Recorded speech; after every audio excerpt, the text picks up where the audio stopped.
जय हिंद दोस्तों, education magic के इस यूट्यूब चैनल पर आपका एक बार फिर से स्वागत है। तो चलिए, पिछली वीडियो में हम लोग जो है चैप्टर 6 पढ़ लिए थे, बुनकर लोहा बनाने वाले और फैक्ट्री मिल।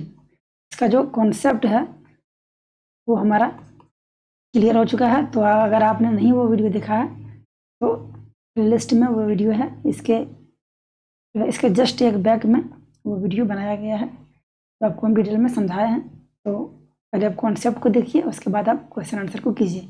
तो चलिए शुरू करते हैं। पहला प्रश्न, क्योंकि हमारा कॉन्सेप्ट क्लियर हो चुका है। पहला प्रश्न है, यानी फिर से याद करें, मैं 1 नंबर का क्वेश्चन है, यूरोप में किस तरह के कपड़ों की भारी मांग थी।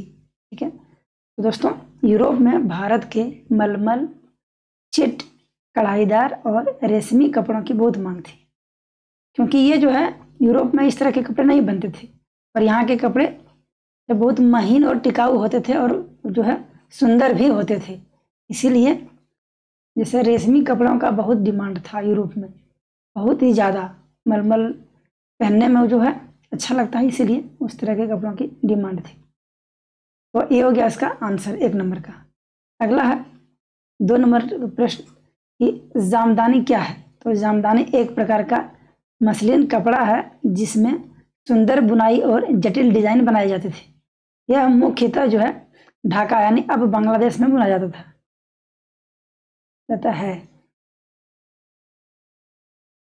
अच्छा ठीक है, यह मुख्यतः ढाका में बुना जाता था। तो ढाका जो है अब बांग्लादेश बन चुका है, बांग्लादेश की राजधानी ढाका ही है। तो जामदानी जो है एक प्रकार का मसलिन कपड़ा है। ठीक है, यह हो गया। तीसरा प्रश्न है, बंडाना क्या है।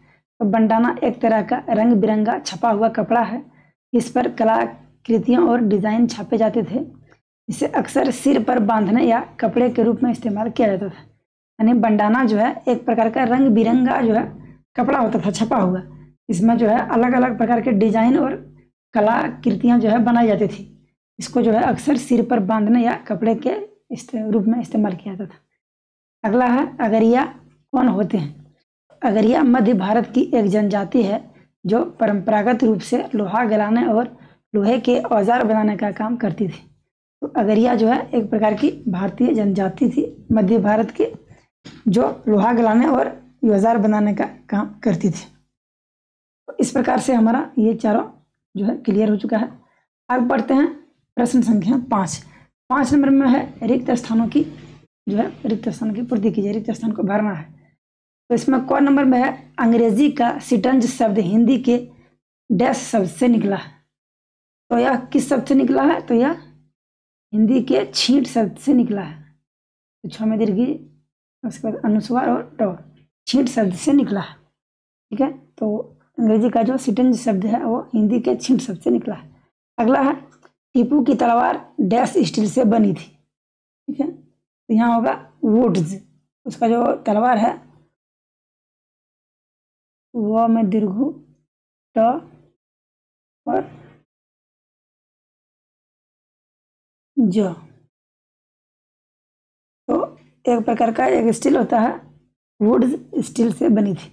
अगला है, भारत का कपड़ा निर्यात डैश सदी में गिरने लगा। तो भारत का जो कपड़ा है वो उसका निर्यात जो है 19वीं सदी में गिरने लगा। तो यहाँ हो जाएगा 19वीं सदी में गिरने लगा। ठीक है, तो इस प्रकार से ये हमारा हो गया। तो हम लोग क्या क्या भरे, इसमें हम छींट भरे 1 नंबर में, इसको जो छोटा कर लेते हैं।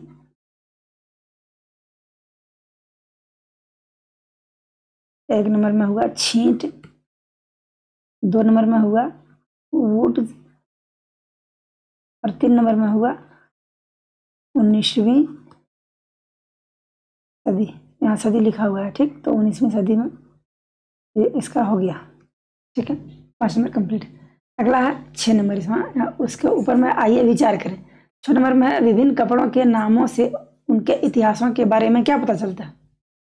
इसका हम उत्तर जानेंगे कि इसके इतिहास से क्या जानते थे इसके कपड़ों के नाम से।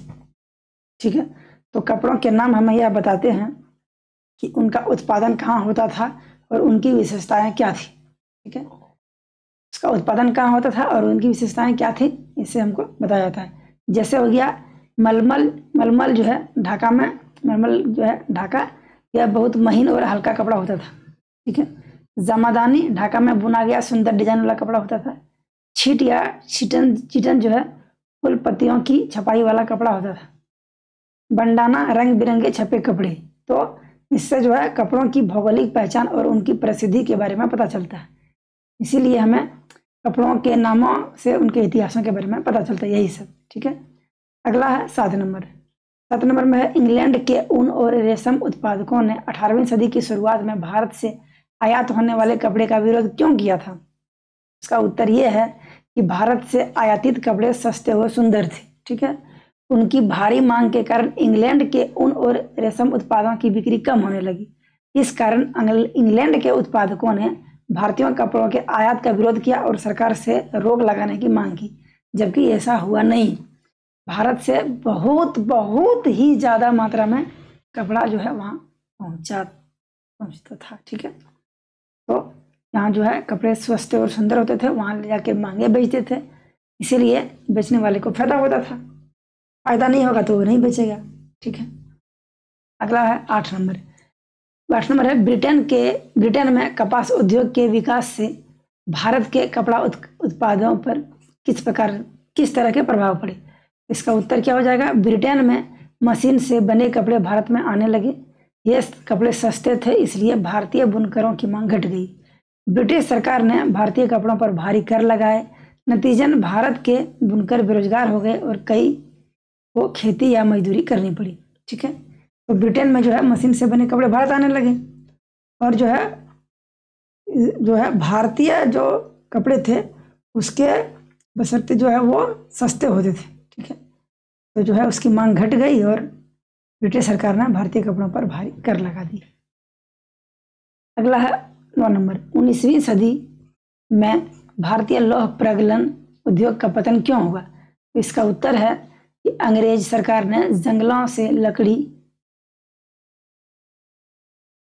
और कोयला लाने पर पाबंदी लगा दी, ठीक है। तो अंग्रेज सरकार ने जंगलों से लकड़ी और कोयला लाने पर पाबंदी लगा दी। परंपरागत भट्टियों में काम करने वालों पर भारी कर लगाए। ब्रिटेन से आधुनिक मशीनें और लौह का सामान आयात होने लगा, जिस कारण से जो है यहाँ का लौह प्रगलन उद्योग का पतन धीरे धीरे होने लगा। तो वही है, इन कारणों से भारत का परंपरागत लोहा गलाने का उद्योग धीरे धीरे नष्ट हो गया। अगला है 10 नंबर। भारतीय वस्त्र उद्योग को अपनी शुरुआती सालों में किन समस्याओं से जूझना पड़ा, ठीक है। तो भारतीय वस्त्र उद्योग को अपनी शुरुआती सालों में किन समस्याओं से जूझना पड़ा, तो इसका उत्तर हो जाएगा मशीनों और पूंजी की कमी, ब्रिटिश सरकार का सहयोग न मिलना, विदेशी वस्त्रों पर कम कर और भारतीय वस्त्रों पर अधिक कर लगा देना, विदेशी कपड़ों से कड़ी प्रतिस्पर्धा। तो मशीनों और पूंजी की कमी होती थी और ब्रिटिश सरकार यहाँ सहयोग भी नहीं देती थी कुछ। उसके बाद वहाँ के विदेशी जो वस्तु थे वस्त्र, उस पर कम टैक्स लगाते थे और भारतीय वस्त्रों पर अधिक टैक्स लगाते थे। इसी कारण से भारतीय कपड़े और विदेशी कपड़ों में कड़ी प्रतिस्पर्धा शुरू हो गई और इसी कारण से इन सब के कारण भारतीय वस्त्र उद्योगों को शुरुआती दौर में काफ़ी कठिनाइयों का सामना करना पड़ा। अगला है 11वां नंबर क्वेश्चन। पहले महायुद्ध के दौरान अपना स्टील उत्पादन बढ़ाने में किसको को किस बात से मदद मिली। इसका उत्तर है प्रथम विश्व युद्ध जो है 1914 से 18 में जब हुआ था, तो उसके बीच में 1914 से 18 में ब्रिटेन को हथियार, गोला बारूद और रेलवे की इस्पात बहुत ज़रूरत थी। ब्रिटेन के इस्पात कारखाने युद्ध जो है सामग्री बनाने में व्यस्त थे। ऐसे समय में टिस्को ने इस्पात की आपूर्ति की और इसका तेजी से विकास हुआ। सिंपल सी बात है कि अपना उत्पादन उसको क्यों बढ़ाने में मदद मिली। तो यहाँ जो है हथियार और गोला बारूद या फिर रेलवे का इस्पात की जो जरूरत थी, तो बनाने के लिए उसका वो सामान जो लगेगा, तो सामान कहाँ से आएगा, बाहर से लाएगा। अगर अपना देश से लाएगा तो उसको महंगा पड़ेगा, लाने में कितना टाइम लगता था। तो वो भी सोचता था कि यहाँ जो है तो आसानी से मिल जाए। तो ब्रिटेन का इस्पात कारखाना युद्ध सामग्री बनाने में व्यस्त हो रहे थे। इसी प्रकार जो है इसको ने इसी समय इस्पात की आपूर्ति और इसका तेजी से विकास हुआ। इस प्रकार से हमारा ये चैप्टर हो गया द एंड। ठीक है, तो चैप्टर हमारा होता है समाप्त। आपको वीडियो कैसी लगी आप हमें कमेंट करके जरूर से जरूर बताइएगा मेरे प्यारे बच्चों, मेरे दोस्तों। तो वीडियो को लाइक कीजिएगा, चैनल को सब्सक्राइब कर लीजिएगा। आपका एक एक सब्सक्राइब हमें मोटिवेट करता है, हमें आगे बढ़ने में मदद करेगी। तो हम आशा करते हैं कि आपको समझ में आई होगी। हम मिलेंगे अगले टॉपिक के साथ अगले वीडियो में। उसके बाद इस जो चैनल पर आपको झारखंड बोर्ड और एनसीईआरटी के हर क्लासेस का, हर सब्जेक्ट का वीडियो जो है प्रोवाइड करने की हम कोशिश करेंगे। तो चलिए, थैंक यू सो मच, मिलते हैं अगले वीडियो में, तब तक के लिए धन्यवाद। Thank you so much.